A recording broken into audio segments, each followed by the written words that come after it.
నిన్న మీరు చూసి ఉంటారు, బీఆర్ఎస్ పార్టీ నాయకులు ఈసీకి కంప్లైంట్ చేయడం, అదేవిధంగా అక్కడక్కడ కొన్ని చోట్ల వాళ్ళు ఆందోళన కూడా క్రియేట్ చేయడం జరిగింది. కొంత నిరసన కూడా వ్యక్తం చేశారు. అధికారం అడ్డు పెట్టుకొని కాంగ్రెస్ ప్రజాస్వామ్యాన్ని కూని చేసిందని అంటున్నారు, డబ్బులు పంచిందని అంటున్నారు, రిగ్గింగ్ చేసింది అంటున్నారు. వాస్తవేనా? ఇది ఓడిపోయేటోళ్ళ మాట ఇట్లుంటుంది. ఓడిపోయేటప్పుడు ఇట్లాంటి మాటలు మాట్లాడతారు. ఎవరి మనసుకు వాళ్ళకి తెలుసు ఏం చేసిండు అనేది. కొన్ని మనం చెప్పొచ్చు, చెప్పలేకపోవచ్చు కాక మీడియాతో. కానీ ఇంతలా జూబ్లీహిల్స్లో గెలవడానికి బీఆర్ఎస్ దిగజారిపోతుందని అయితే నేను అనుకోలే.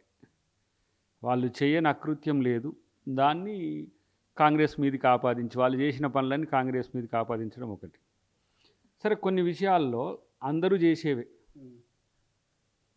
ఓట్లు అడగడం, ఓట్లు చుట్టూ తిరగడం, ఓట్లకు ఏ విధంగా రావాలనుకొని చేసే ప్రక్రియ ఎవరైనా చేసేది. దాంట్లో ఇక సల్లకొచ్చి ముంత దాచినట్టుగా చేసేది ఏముండదు. ఇక ఒకవేళ నేను చాలా నిజాయితీ పరుందని ఎవరైనా చెప్పాలని చూస్తే కూడా ఈ కాలం రాజకీయాల్లో కొన్ని చేస్తారు.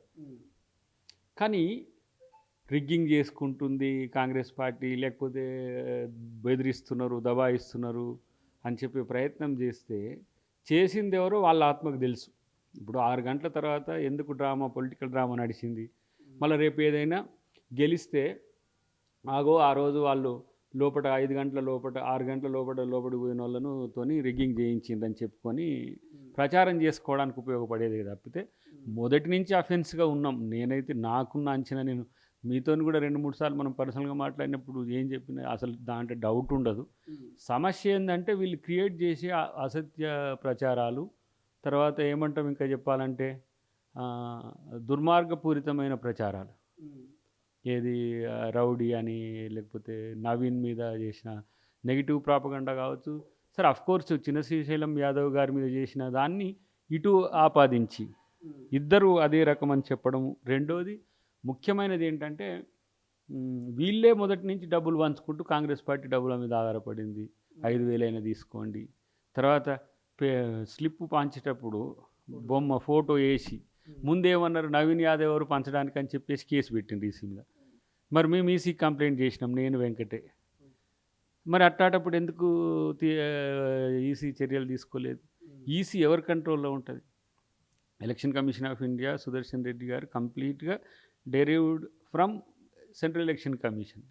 రెస్పాన్సిబిలిటీ ఆయన సెంట్రల్ ఎలక్షన్ కమిషన్కే ఉంటుంది. ఇక అంటే ఆ సెంట్రల్ ఎలక్షన్ కమిషన్ ఏమైనా మాకు అనుకూలంగా పనిచేసావు, మేమే ఎలక్షన్ కమిషన్ మీద పోరాడుతుంటే మా రాహుల్ గాంధీ ఓటు చోరీ అని, మళ్ళీ మీరు ఓటు చోరీ అంటారు. అంటే చాలా విచిత్రమైన వాదనలు కనపడ్డాయి. ఏంటంటే గెలవడానికి వాళ్ళు చేసే తంతు చూస్తే అప్పుడప్పుడు ఏమంటాము, చిన్నపిల్లగాల కొట్లాట అయినట్టు అనిపించింది నాకు. ఎందుకంటే సరైన నాయకుడు లేకపోవడం. ఇప్పుడు కేసీఆరే వాళ్ళకు నాయకుడిగా ఉంటే ఇలాంటి పిల్లిరిగంతలు వేసేది కాకుండే.